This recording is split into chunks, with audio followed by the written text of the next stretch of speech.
사실 코스피 지수가 2,500에서 2,360까지 빠지면서 시총이 2,400조에서 2,260조가 된 건데 하락폭을 보면 5% 정도 떨어진 거고요. 그리고 바로 며칠간 반등을 해서 4일간 떨어진 지수가 또 4일 만에 회복을 했어요. 더 중요한 근본적인 문제는 결국 노령화와 인구 감소 또 저성장이라고 생각을 합니다. 제약이나 헬스케어, 보험 등 이런 섹터는 기회라고 생각을 하는데 지금 국내 주식의 배당률은 상당히 높은 편이라고 생각을 합니다. 실적도 좋고요.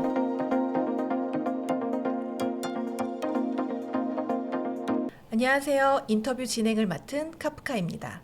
오늘은 쭈암님 모시고 주식시장에 대한 이야기 나눠보도록 하겠습니다. 쭈암님 안녕하세요. 네, 안녕하세요. 네, 또 오랜만에 뵙네요. 네, 잘 계셨어요?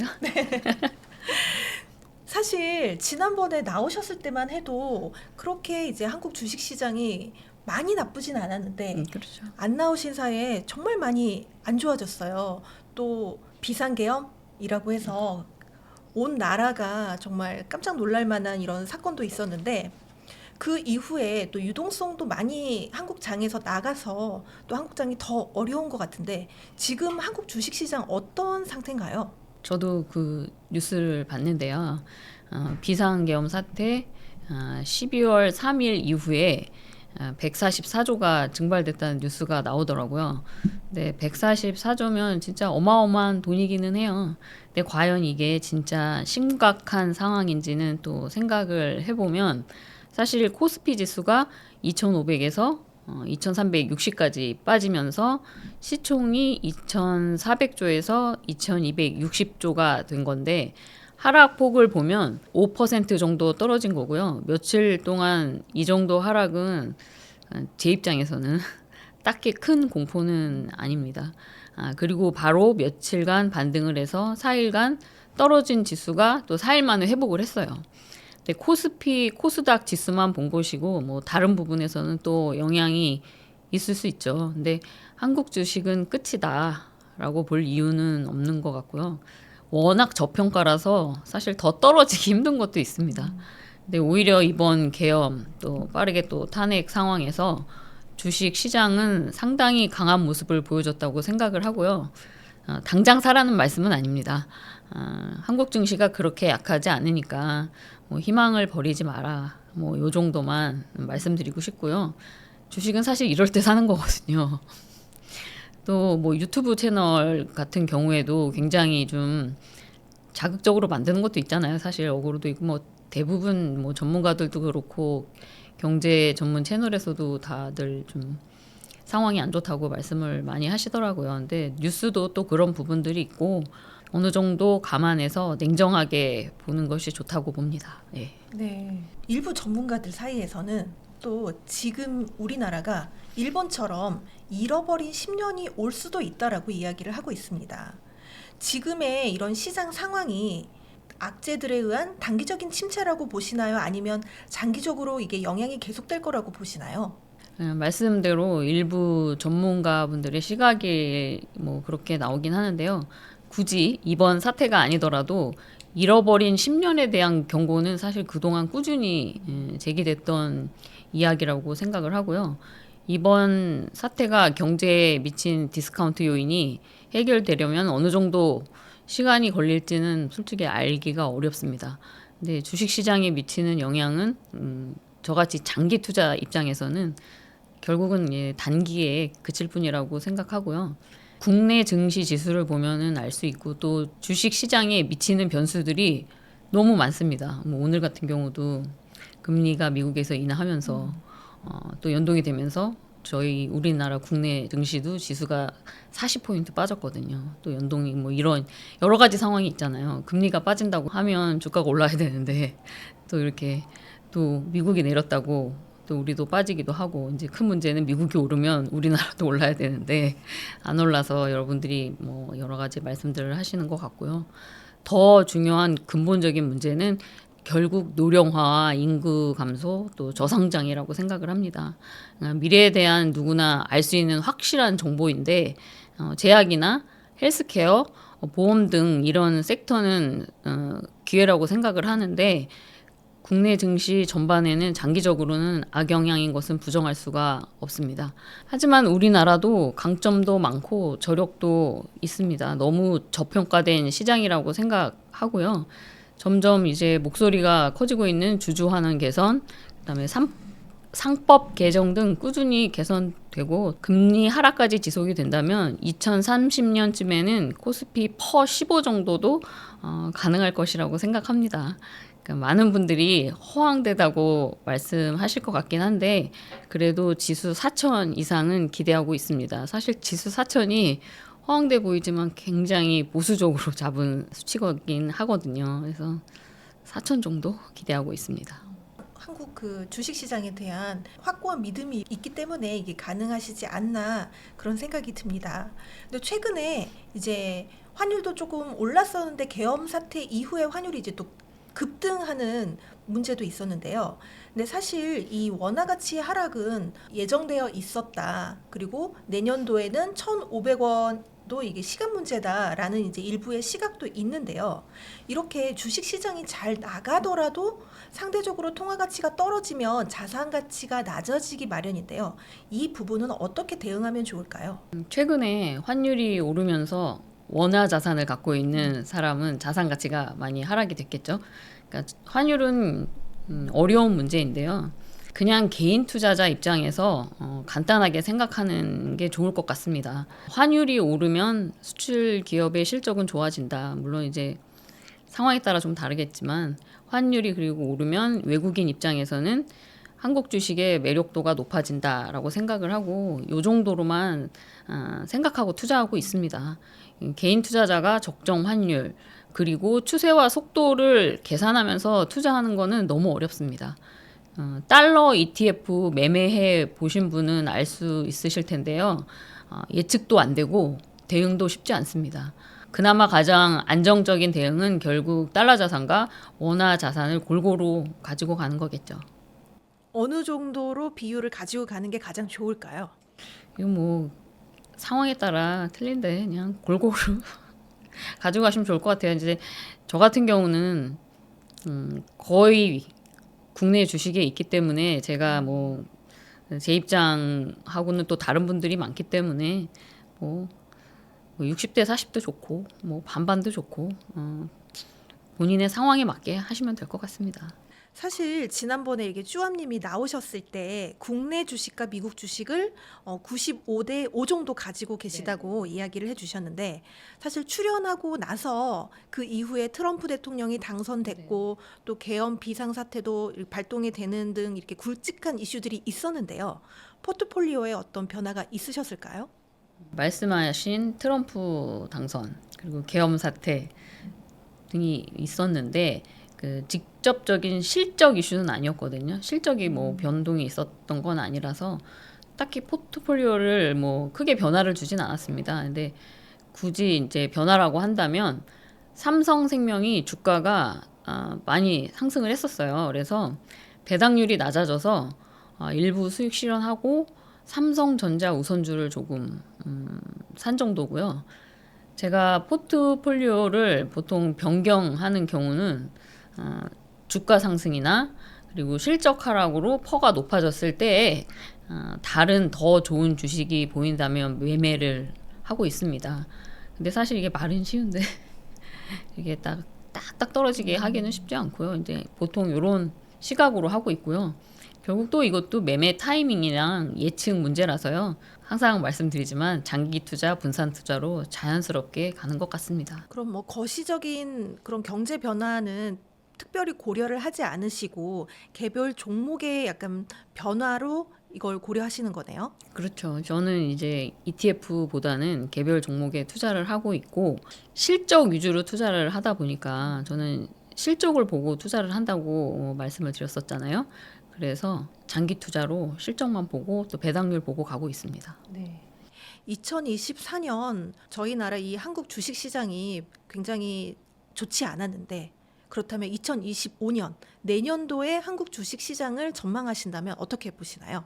내년 증시를 예측한다는 것이 뭐 가능하지도 않고 의미가 좀 없는 일이긴 하다고 생각을 하는데요.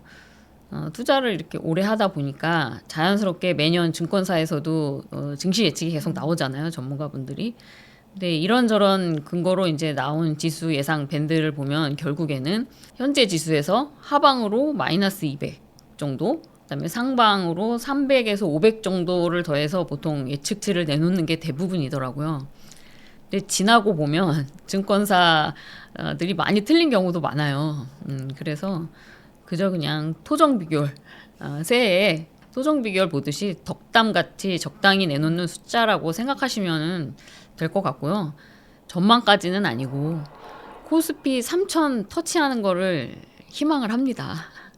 근데 내년을 보면 누구나 알 수 있듯이 트럼프의 보호무역주의, 그리고 반도체 경기, 엔비디아 실적, 또 국내 정치 불안 문제, 상법 개정 이제 또 상황 등을 봐야 될 것 같아요. 근데 이런저런 요소들이 상당히 많은데 결국은 1년 후의 지수는 또 어떻게 보면 단기 예측에 불과하다고 생각을 해요. 제 입장에서는 장기 투자 1년, 2년 들고 있는 게 아니라 20년, 30년을 봤을 때 단기 예측일 뿐이라고 생각을 하고 장기 지수의 상승을 믿고 투자하는 게 좋다고 생각을 합니다. 그럼 장기적으로 20년, 30년을 봤을 때는 지수는 계속 올라갈 것이다라고 보시는 거네요. 그리고 저는 배당주 투자를 하기 때문에 사실 지금 국내 주식의 배당률은 상당히 높은 편이라고 생각을 합니다. 실적도 좋고요. 네. 우리나라 국내 주식 전체가 사실 실적이 좋거든요. 그에 따라서 지금 지수가 안 올라서 그게 좀 안타까울 뿐입니다. 지금 평균적인 배당률이 어느 정도 되나요? 제 배당주 제 포트폴리오 기준으로 제가 이제 섹터 분산 때문에 좀 배당률이 낮아도 매수를 해놓은 게 있어서 한 평균 한 6% 정도 됩니다. 7%도 지금 국내 주식에는 많이 있어요. 금리가 내리고 있는 상황에서 배당률이 그 정도면 굉장히 좋은 거 그럼요. 아닌가요? 5% 이상이면 고배당이라고 생각합니다. 최근에 이제 비트코인 시총이 국내 증시 시총을 넘어섰습니다. 최근에 좀 가파른 상승세를 보이고 있기도 해요. 그래서 국내 증시에 있는 유동성들이 이 암호화폐 시장으로 많이 빠져나간 것으로 이제 보이기도 하는데요. 이 트럼프 당선 이후에 향후에도 비트코인이 계속 좋은 모습을 보여줄 거로 예상이 되어서 이게 주식시장에는 어떤 영향을 미칠 거라고 보시나요? 트럼프와 머스크의 조합으로 비트코인하고 테슬라가 정말 폭등을 했죠. 보유하신 분들은 축하드립니다. 좋으실 것 같고요.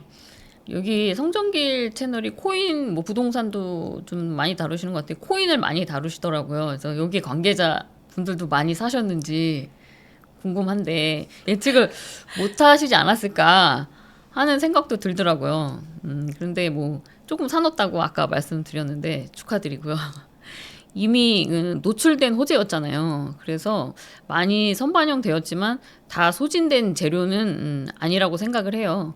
말씀대로 향후 어느 정도는 좋은 흐름을 계속 이어갈 거라고 생각을 하고요. 제가 코인 지식이 짧아서 이 부분을 길게 말씀드리는 거는 애매하긴 합니다. 근데 다만 코인 시총이 커지면 그만큼 국내 주식도 연동되어 저는 호재라고 보는 게 맞다고 생각을 해요. 코인이 국장이 폐쇄된 대체 자산은 아니라고 생각을 합니다. 코인 시장이 커진다고 국장이 0으로 수렴하는 시장은 아니거든요. 그래서 전 세계 코인 시장 규모가 커지면 거기서 나오는 부가 국내 자산으로 들어올 수도 있잖아요. 실제로 코인에서 돈을 벌어서 결혼 준비를 하겠다 이번에 집을 사시는 분도 계실 거고 부동산으로 국내로 들어올 수 있잖아요. 그래서 이럴 수도 있다고 생각을 하고 또 코인이 오른다고 미국 지수가 빠지는 건 아니잖아요. 잘 가고 있잖아요. 그래서 코인 때문에 국내 지수가 그렇게 크게 타격을 받지는 않지 않을까. 그래서 코인이 오르면 국내에도 좋은 영향을 미칠 거라고 생각을 합니다. 그렇다면 혹시 비트코인 투자는 안 하시나요? 제가 가장 많이 받는 질문이기도 해요. 네. 그리고 실제 이제 또 코인 시장이 좋아지니까 댓글에도 코인 가세요. 제가 2년 전에도 이 얘기 들었었거든요. 그러니까 제가 처음 유튜브 시작했을 때도 이 아줌마 이제 좀 있으면 망하겠네. 그런 얘기가 많았어요. 사실 그때도 수익 중이었거든요. 다 팔아니까 그렇게 말씀을 하셨는데, 그러니까 비트코인은 안 산다. 그건 아니고 언젠가는 이제 조금 들어가 봐야 되겠다. 좀 공부도 좀 해봐야 되겠다 생각을 했는데 아무래도 이게 배당주 위주로 투자를 오래 하다 보니까 배당이 없는 비트코인 투자가 망설여지는 것도 있어요. 비트코인도 배당이 있는 게 있긴 있더라고요. 근데 약간 합성 상품이기도 하고 그래서 좀 꺼려지는 부분도 있고 사실 얼마 전에 비트코인이 1억 찍고 8천까지 떨어졌었잖아요. 벌써 몇 달 전이니까. 그렇죠. 네. 그때 한 7천까지 떨어지면 어, 한번 들어가 볼까 했는데 바로 그냥 쭉쭉 올라가서 1억 4천까지 돼버리더라고요. 그래서 이제 또 들어가기가 쉽지 않습니다. 그래서 지금 고려는 하고 계시는 예, 건가요? 예, 또 떨어진데 모르겠어요. 그러니까 아무래도 제가 가치 투자자 보니까 정확한 밸류에이션을 잘 적정하게 판단하기가 쉽지가 않더라고요. FOMC에서 금리를 0.25% 이제 인하를 했습니다. 그리고 이제 내년에도 두 차례 정도 더 금리 인하가 있을 거라고 이제 어제 발표를 했는데요. 금리 인하, 추가적인 또 인하 가능성, 이게 국내 주식 시장에 어떤 영향을 미칠 거라고 보시나요? 그러니까 저 같은 경우는 뭐 이제 내년에 지금 오늘 이제 내리면서 또 주가가 약간 출렁이긴 했잖아요. 뭐 2025년에 2번 정도로 줄어들 것 같다. 이런 상황 때문에 이렇게 되는데 사실 금리가 인하가 되면 주가가 올라야 되는데 그렇지 않잖아요. 이게 상황이 그 이런 쪽으로 흘러가지가 않더라고요. 그래서 이제 말씀드리지만 저 같은 장기 투자자 입장에서는 그냥 이것도 그냥 지켜보면서 그러니까 단기적인 시각일 뿐이라고 생각을 해요. 제 입장에서는 이게 주식 1, 2년 하실 거 아니잖아요. 계속 가는 입장에서는 그냥 단기적인 상황일 뿐이라고 생각을 합니다. 그래서 저 같은 경우는 그냥 이런 일도 있고 떨어지면 떨어지는 대로 올라가면 올라가는 대로 장기 보유하고 있습니다. 그러니까 뭐 특정 지난번처럼 사이클 발동이 된다거나 이러면 추가 매수 기회로만 보시고 그거를 그렇죠. 길게 긴 악재라고 보시지 않고 그냥 그렇죠. 장기적으로 계속 네, 투자만 네. 하시는 거네요. 이게 그러니까 일단 실적이 잘 나오는 주식이 매수를 하는 거고 실적이 빠지면 그때는 저 앞에서 말씀드린 것처럼 리밸런싱을 합니다. 그때는 그러니까 저는 실적만 보고 가는 투자자라고 보시면 될 것 같습니다. 물론 이제 계엄 같은 상황은 생각도 못한 상황이긴 한데 사실 그 이전에도 이런 일들은 사실 굉장히 많았거든요. 앞으로도 또 여러 가지 또 상황이 발생할 수 있기 때문에 그저 그냥 이런 상황도 있구나. 이게 또 그때는 또 견디면서 지금까지 투자하고 있습니다. 이 상황도 그래 또 시간이 지나면 또 회복이 되지 않을까 이렇게 생각하고 있습니다. 사실 이 대통령 탄핵이 국회에서 통과가 되면서 이제 불확실성이 어느 정도는 좀 거쳤다. 하지만 이제 100%또 사라진 건 아니다. 그렇죠. 이제 뭐 헌재에서의 또 결과가 나와야 네, 하니까. 그럼 만약에 이제 헌재에서 결과가 나오고 이제 불확실성이 어느 정도 해소되면 이게 증시에는 좋은 영향을 미칠 거라고 보시나요? 아무래도 이제 우리 국민들은 왜 지금 이런 상황이 왔지만 이제 중요한 건 뭐 국내 투자자들의 돈이 결국은 지금 많이 미국으로 빠져나가고 있잖아요. 근데 어차피 다시 이제 수급이 돌아오게 하려면 그래도 좀 외국 자본이 들어오려면 이 불안정성이 빨리 해소가 돼야 될 텐데 근데 이제 너무 저평가돼 있고 어느 정도 안정이 좀 차츰 찾아간다면 사실 너무 저평가돼 있거든요. 그리고 배당을 주는 자산 같은 경우 지금 제가 들고 있는 금융주나 뭐 배당 많이 주는 자산 같은 경우는 외국인들이 아직도 가지고 있거든요. 사실 이 7% 정도 나오는 배당주들을 안 사기가 쉽지 않겠죠. 저는 뭐 장기적으로는 불안정성만 이제 그러니까 외국에서 이제 불안정하다라는 그런 것들은 단순간에 해결이 되진 않겠죠. 그러나 결국은 들어올 거라고 생각을 합니다. 한국 주식은 지금 앞서 이야기한 것처럼 약간 좀 찬바람이 불고 있는데 반해서 미국은 정말 너무 좋은 모습을 지수까지도 이렇게 계속 상승하고 있는 모습을 보여주고 있는데 지금이라도 미국 주식에 투자하는 거 괜찮을까요? 한국 주식은 끝이다, 가망 없다, 비관론을 가지신 분들이 많죠. 그러니까 막연한 국장에 대한 거부감이 아니라 실제 분할 상장이라든지 뜬금없는 유상증자를 경험하시고 정말 치를 떨면서 포비아가 와서 국장을 떠나는 분들이 실제로 많았어요. 저평가가 아니고 진짜 저평가다. 이 부분도 사실은 맞는 말인데요. 통계를 봐도 젊은 분들이 한 60% 이상, 70% 가까이 다 미국에 투자를 많이 하시더라고요. 근데 앞으로 정책 변화나 특별한 모멘텀이 없다면 국장의 자금 수급이 쉽지는 않을 것 같아요.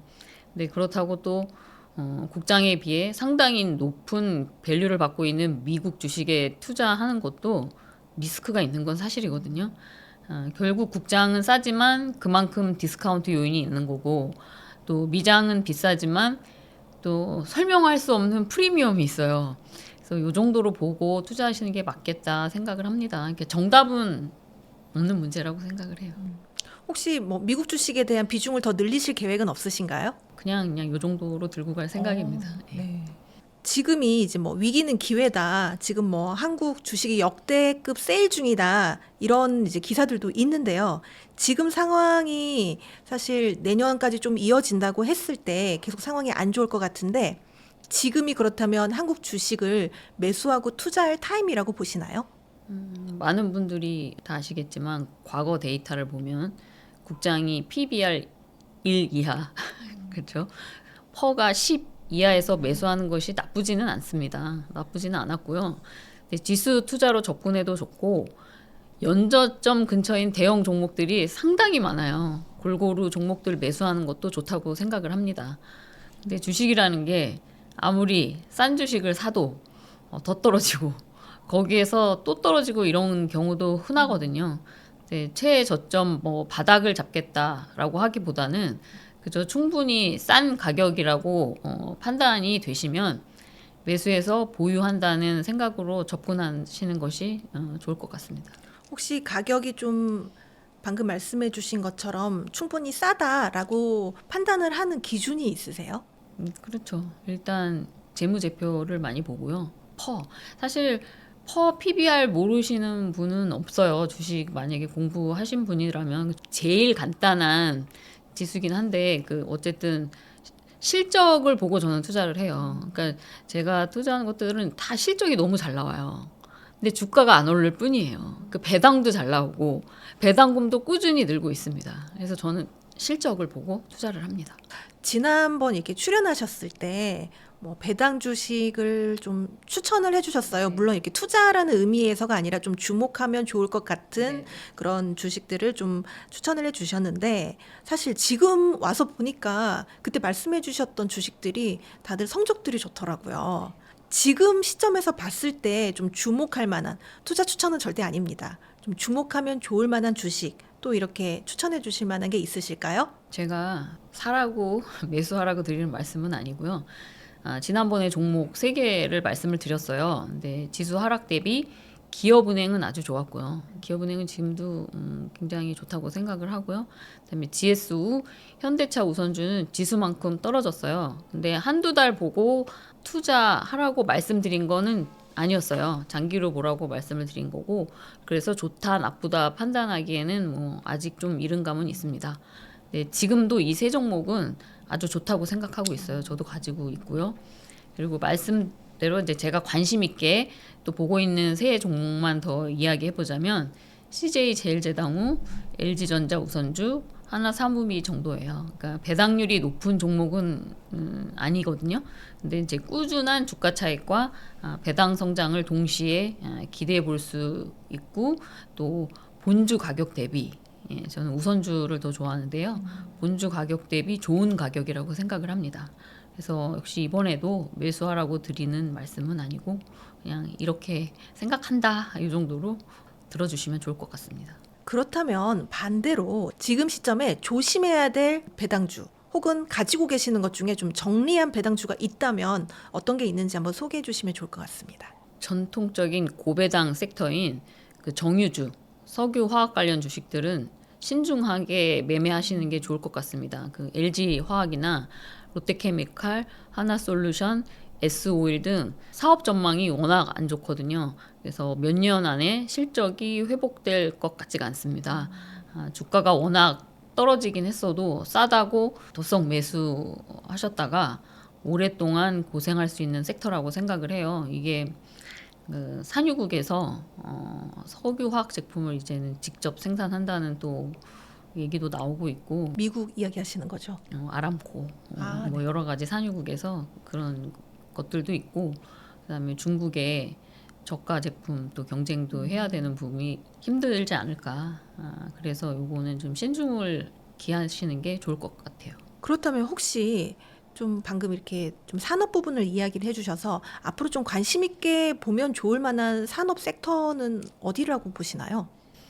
아무래도 이제 뭐 저성장이 오고 고령화가 오면은 보험이라든지 뭐 제약 뭐 이쪽이 좀 유망하지 않을까 생각해요. 근데 뭐 아무래도 시간이 좀 걸릴 수도 있겠죠. 제 입장에서는 배당주는 점점 좋아지고 있는 것 같습니다. 주주환원 얘기도 계속 그 금융주 쪽에서 나오고 있고, 뭐 현대차도 그렇고 개선한다는 얘기가 많이 나오고 있습니다. 하나금융주주도 이번에 좀 아쉽기는 하지만 또 40%까지 주주환원 한다고 해서 배당주 쪽은 그래도 괜찮지 않을까라고 내다보고 있습니다. 항상 돈을 잃지 않는 게 중요하다, 이렇게 리스크 관리의 중요성을 말씀을 해주셨는데요. 분산 투자 외에 리스크를 관리하는 방법이 있다면 뭐가 있을까요? 분산 투자가 사실은 제일 좋은 리스크 관리라고 생각하고 있지만, 분산 투자 이외의 방법이라면 역시 최고의 방법은 장기 보유라고 생각을 합니다. 분산 투자가 수익률을 제한할 수 있는 단점이 있긴 있어요. 아무래도. 근데 장기 보유는 진짜 단점 없는 역사가 입증한 리스크 관리 방법이라고 봐도 좋습니다. 그리고 리스크 관리 방법으로 이제 현금 비중 유지나 분할 매수, 분할 매도, 뭐 또 어떤 기준들이 있잖아요. 철저한 기준으로 5%, 10% 이런 식의 손절매를 말씀하시는 분들이 사실 많이 계신데, 저는 이 부분에 모두 동의하지 않습니다. 이 장기 투자를 정말 중요하다고 계속 이야기를 해주셨는데, 그렇다면 결국에는 나중에는 언젠가는 매도를 하실 거잖아요. 그러니까 매도하는 기준이요. 네. 물론 20년 이상 가지고 있을 생각이지만 그 나이가 들면서 아무래도 또 판단력이 흐려질 수 있는 부분에서 어느 정도 시점에서는 정리할 수도 있겠지만, 지금 당장에 정리하는 기준은 실적이 떨어졌을 때, 배당률이 떨어졌고, 그래서 가격은 상승하고 퍼도 상승하고, 그리고 그럴 경우 더 좋은 주식이 있으면 그쪽으로 갑니다. 네. 그 기준 하나만 들고 가는 편입니다. 네. 많은 분들이 관심 있으셨던 이슈 중에 하나가 이제 금투세 이슈였는데, 다행히 이제 잘 마무리가 되었습니다.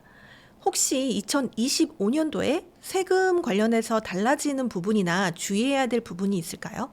탄핵 전국에도 다행히 12월 10일에 세법 개정안이 통과가 되었습니다. 세법 개정안 통과에 따라 그동안 국장 투자들의 반발이 컸던 이제 금투세가 폐지가 되었고요. 또 코인 과세는 2027년 2년간 유예가 됐죠.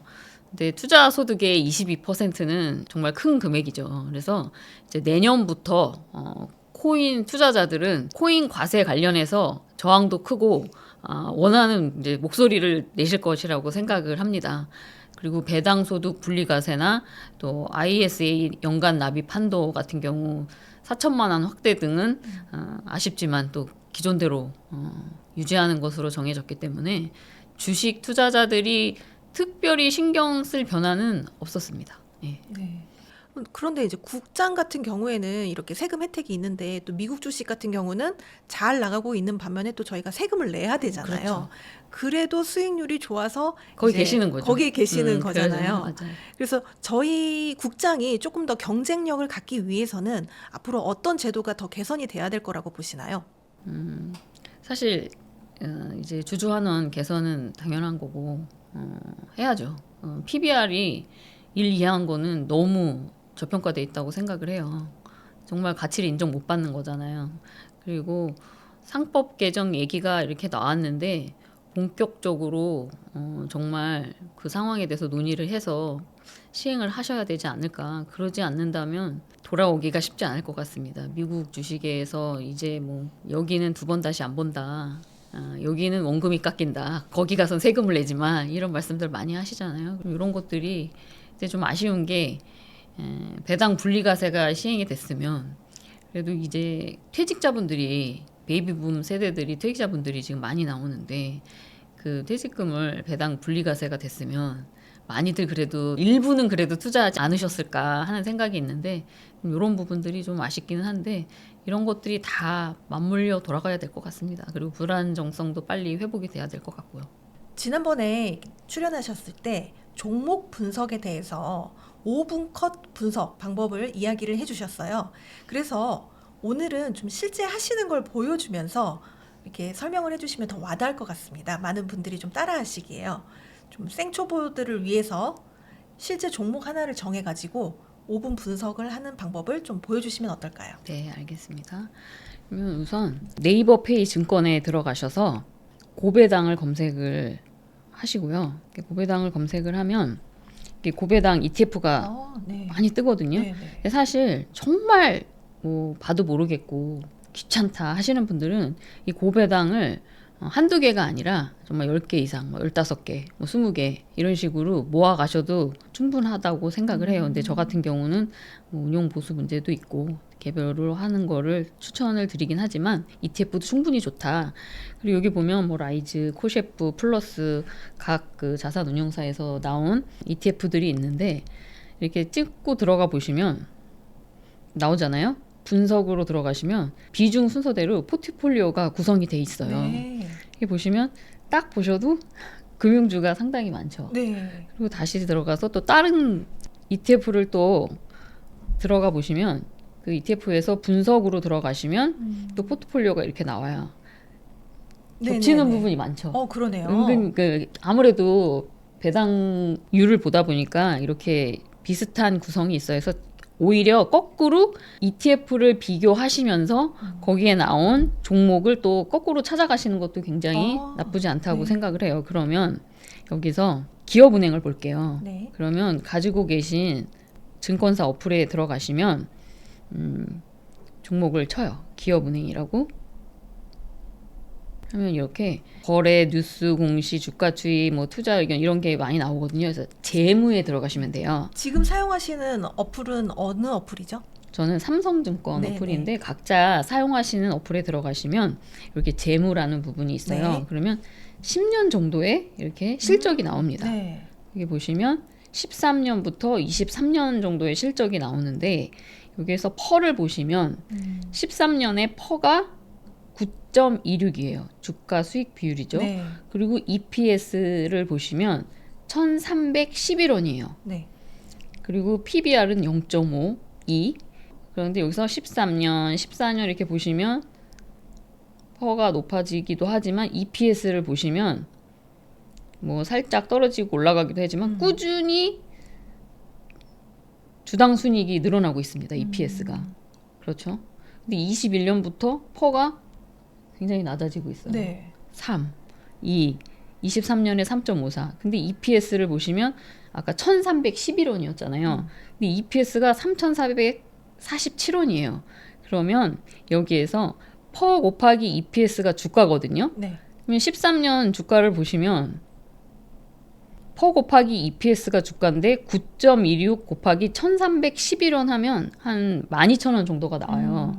그런데 23년 주가를 보시면 3.54 곱하기 3,347원 하면은 11,000원이 나와요. 10년 동안 주가는 떨어졌어요. 네. 근데 주당 순이익은 1,300원에서 3,000원이 돼서 3배가 올랐어요. 네. 그럼 이 주가는 최소한 3배가 올라야 되는 거예요. 11,000원대가 아니라 정말 30,000원대를 넘어서야 되는 네, 거예요. 굉장히 저평가되어 네, 있다. 그러네요. 그죠? 그리고 PBR도 0.29까지 떨어졌어요. 23년에. 물론 24년은 또 다르겠지만 거기다 자기 자본도 여기 보시면 그러니까 제가 볼 때 자기 자본도 보시면 꾸준히 증가해서 네. 31조까지 증가를 했어요. 네. 너무 좋은 조식이라고 생각을 했습니다. 그러니까 순이익도 마찬가지겠죠. 계속 늘어요. 근데 주가만 안 올랐어요. 그러니까 굉장히 저평가돼 있다라고 생각을 하고 여기 보시면 배당 수익률을 보시면 13년에 2.71%였어요. 네. 근데 3.64, 3.77 하다가 18년부터 이제 5% 이상이면 고배당이라고 생각을 하는데 4.91, 5.67 주가는 떨어지지만 그러면 배당률은 높아지겠죠, 당연히. 8.29%였어요. 와. 8%면 엄청난 거거든요. 네. 22년은 또 9%대였고 어. 지금도 나쁘지 않습니다. 그리고 주당 배당금도 계속 꾸준히 늘었어요. 배당금 보시면 300원이었는데 980원이 됐어요. 네. 3배예요. 그러니까 주가도 그만큼 더 올라야 되고 더 올라도 이상하지 않은 좋은 주식이라고 생각을 합니다. 그래서 저 같은 경우는 이렇게 돈이 계속 쌓이고 있잖아요. 이 돈이 어디 가는 게 아니거든요. 그래서 이 정도 보고 이 정도면 충분히 좋은 주식이라고 생각을 하고 또 여기에서 다시 들어가 보셔서 여기에서 그래도 확인은 또 해보셔야 되잖아요. 네네. 그러면 기업은행을 또 확인을 한번 해봅니다.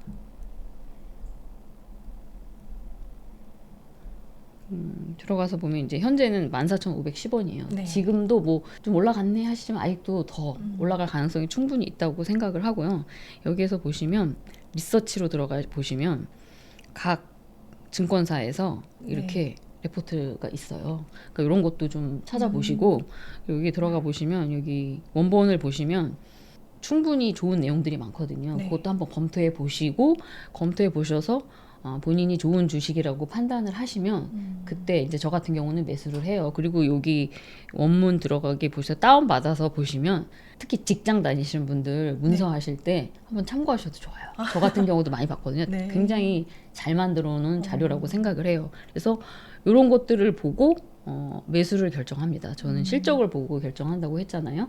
그리고 제가 이제 금융주, 은행주 쪽을 봤잖아요. 그러면 다른 뭐 금융지주들과 또 비교를 해보고 더 좋은 게 있으면 그 중에서 하나만 사시라는 게 아니라 금융주에서 또 여러 개 사시고 또 다른 더 배당주들이 있으면 다양한 종목들을 모아가시면 충분할 거라고 생각을 합니다. 제일 먼저는 네이버 그 고배당 ETF를 찾는 이유가 거기에서 배당주들을 보기 위함이었네요. 그렇죠, 그렇죠. 거기에서- 왜냐하면 그냥 찾으시라고 하면 또 모르실 수도 네. 있으니까 거기서 여러 가지 배당주를 다 펼쳐 보시면 포트폴리오가 나와요. 그렇게 역순으로 찾아가시는 것도 충분하다고 말씀드리고 싶습니다. 많은 고배당 ETF들이 선택하는 종목에는 다 이유가 있으니 그 그렇죠. 종목을 예, 위주로 예. 확인을 해보시는 게 가장 좋다 네네, 이런 네. 말씀이시네요. 네네. 혹시 이렇게 개별 종목을 하지 않고 ETF에 그냥 넣는 건 어떻게 보세요? 정말 모르겠다 하시면 ETF를 뭐 한두 개만 가져가지 마시고 많이 되도록이면 많이 가져가시는 것을 추천드려요. 근데 이제 제가 안 하는 이유는 운용 보수 문제도 있고 그리고 제가 싫어하는 종목이 들어가 있을 수도 있잖아요. 네. 그런 것도 있고 또 주주 총회 그 참석을 하지 못하거든요. 뭐 그런 건 사실 참석 안 해도 되니까 그건 제 개인적인 의견인 거고 ETF도 나쁘지 않다고 생각합니다. 네. 그래서 고배당 ETF에서 종목을 찾아보시고 그 종목들을 각각 들어가셔서 뭐 PER이나 EPS, 뭐 PBR 이런 걸 비교를 해보시고 선택을 하시면 된다고 지금 직접 보여주시면서 설명을 해주셨습니다. 지난번 출연에서 그 복리에 대한 이해가 굉장히 중요하다고 강조를 해주셨는데 결국 이제 시장에 오래 살아남는 게 핵심이라고 저도 생각을 합니다. 혹시 투자하시면서 가장 힘들었던 시기가 있다면 언제였고 또 어떻게 극복을 하셨는지 이야기를 좀 해주시죠. 투자를 하면서 가장 힘들었던 것은 역시 제가 조금 수익을 보고 팔았는데 그 이후 계속 쭉쭉 올라서 매도가에서 수백 프로 올라 버렸을 때죠. 예전에 막 그러니까 배당주 투자하기 전에 그때 종목 투자할 때는 그런 경우가 있었어요. 그래서 그게 좀 힘들었고요. 오히려 9.11 사태나 뭐 코로나 그 뭐 엔캐리 트레이드 하락 그 뭐 엔캐리는 또 온다는 얘기도 있고 계엄 관련 등등 시장의 악재 충격에는 그렇게 막 힘들지는 않았던 것 같고요.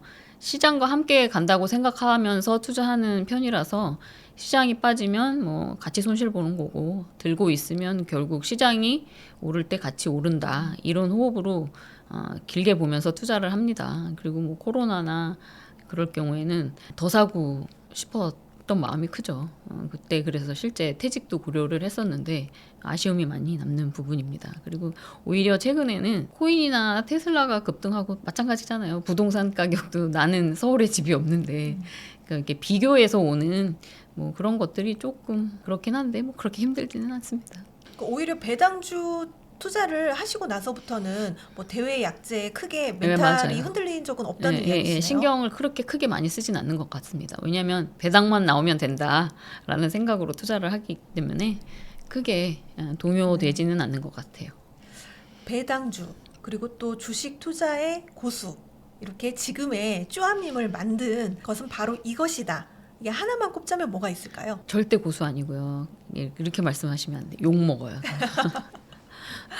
악플 달릴 것 같고요. 겸손하십니다. 아니에요. 절대 고수 아니고요. 그냥 배당주 장기 투자를 할 뿐이에요. 그리고 거창하게 말씀드리기도 부끄럽고 하나만 꼽자면 분산 투자, 장기 투자, 배당 재투자라고 말씀드릴 수 있을 것 같아요. 이렇게 투자를 하면서 복리 효과를 누린다라고 생각하면서 투자하고 있습니다. 지금도 배당을 재투자하시나요? 지금 이제 둘 다 퇴직을 한 상태잖아요. 그래서 생활비 쓰고 그래도 어느 정도 또 책에서 나오는 인세라든지 또 이렇게 네, 조금의 돈이 생길 때는 사려고 합니다. 계속 추가 매수를 하시는군요. 네, 미미하죠 이제는. 네. 예전처럼 급여가 없기 때문에 예전처럼 막 그렇게 적극적인 또 많은 투자를 하지 못하고 있지만 그래도 좀 여윳돈이 생기면 계속 매수를 하고 있습니다. 배당 투자에 장점도 있고 단점도 있는데 사실 사람마다 성향에 따라서 자기에게 맞는 투자가 또 있잖아요. 그렇죠. 어떤 성향을 가지신 분들이 이렇게 배당 투자를 하는 게 맞을까요? 기대 수익률을 너무 크게 높게 잡으시는 분들은 쉽지가 않죠. 하루 아침에 뭐 몇 년 안에 나는 어느 정도 달성하고 싶다 이렇게 하시는 분들은 힘들죠. 왜냐하면 투자에 쓰는 시간은 아무래도 적겠죠. 뭐 하루 종일 보고 있는 게 아니니까. 네, 그 시간을 견디는 게 쉬운 일은 아니거든요, 사실. 그래서 자기 투자 스타일을 빨리 찾는 게 중요할 것 같습니다. 네. 그렇다면 이제 좀 배당주 투자를 시작해보고 싶다 하는 이제 초심자가 있다면 어떤 것부터 시작하면 좋을까요? 또 소득도 다르고 연령대에 또 따라 다르고 또 상황이 각자 조금씩 다 다르니 그러니까 본인에게 맞는 투자 스타일을 찾는 게 제일 좋을 것 같습니다. 그러니까 주식 투자를 처음 하시거나 어떤 것을 사야 할지 모르는 초보라면은 기본적으로 이것저것 공부를 하시는 것이 필수겠죠. 그리고 저는 이제 특별히 비싼 유료 강의나 리딩방에 돈 쓰는 거는 추천드리지 않고요. 서점에 가셔서 주식 코너에 있는 책들을 다독해 보시고 그리고 어려우면 만화로 나온 또 책들도 있어요. 그러니까 그런 거 참고하시면 될 것 같고 그리고 증권사에서 나오는 그 종목 리포트들 무료로 볼 수 있거든요. 그러니까 좋은 자료들이 많아요. 증권사에서 보내주는. 그러니까 많이 읽어보시면 종목 분석하는 법도 어느 정도 습득하실 수 있을 거예요. 그리고 한 주, 두 주. 조금씩 분산 투자를 이렇게 수십 종목을 사 모으시다 보면 공부가 됩니다. 그리고 자기가 그 주식을 사면 안 볼 수가 없거든요. 그래서 그런 식으로 투자를 하시면 될 것 같습니다. 지금 이렇게 책을 많이 읽어보는 게 오히려 뭐 리딩방 들어가는 것보다 훨씬 낫다라고 이야기를 해주셨는데 주식 투자 관련해서 이 책만은 꼭 읽어봐야 한다 이렇게 추천해 주실 책이 있을까요? 사실 좋은 책들은 너무 많습니다.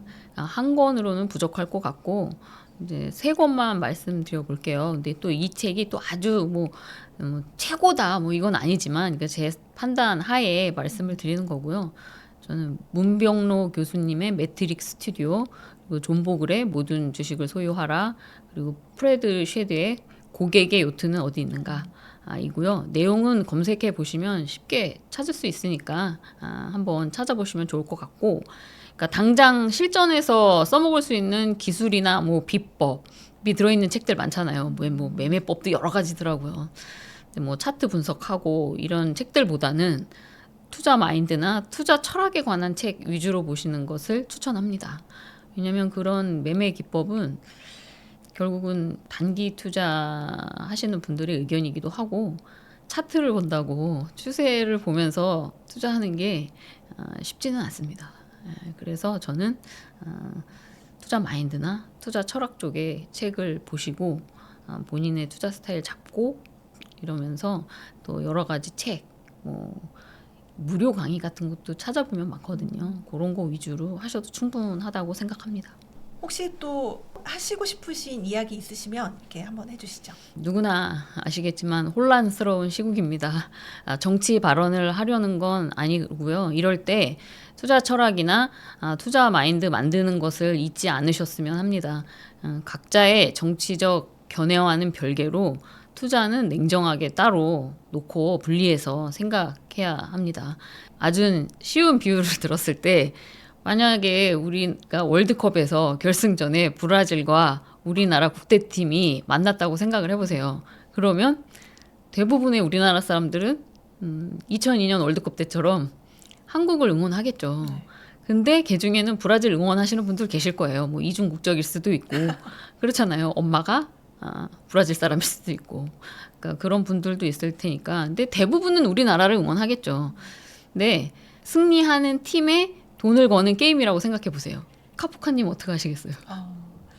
네, 그렇죠. 애국심이냐 돈이냐. 네, 그렇죠. 근데 냉정하게 분석해서 돈이 걸리는 문제는 브라질을 선택하시는 분들이 많겠죠. 근데 야 너는 어떻게 브라질이 이긴다고 돈을 걸면서 거기를 응원할 수 있는 이렇게는 할 수 없잖아요. 그렇잖아요. 너는 왜 한국을 응원하지 않냐. 물론 응원은 하지만 돈은 브라질에 걸겠죠. 그래서 이렇게 비난하면 안 되는 거라고 생각을 하고 사실 이 부분은 제가 말씀드리지 않아도 아주 많은 분들이 잘하고 계십니다. 실제 한국을 사랑하고 애국심이 넘치잖아요. 우리나라 국민들 보면. 근데 투자는 미국에 많이 하시잖아요. 네? 그래서 또 이런 큰 사건이 발생했을 때나 또 테마주가 급등을 했잖아요. 이번에도. 그래서 사람들 대단들 하신 게 저도 보니까 이게 왜 급등하니까 테마주였더라고요. 빠른 속도로 움직이잖아요.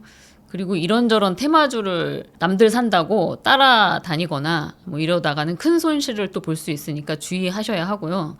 네, 정리를 하자면 투자는 남 따라 하지 말고 본인의 인사이트를 따라 냉철하게 하시고 잘 모르겠다. 그리고 하시면 이런저런 이슈들로 주가의 가치를 벗어나서 움직일 때 뭐 비관론에 빠지시거나 패닉셀해서 손실 보지 마시고 가치 투자자의 시각으로 저평가된 주식들을 모아가는 걸 잊지 않으셨으면 좋겠습니다. 세상에 별일이 다 있거든요. 그래도 투자는 계속 해야 된다고 생각을 합니다. 너무 좋은 말씀을 많이 해주셨네요. 오늘 이렇게 소중한 시간 내주셔서 너무 감사드리고요.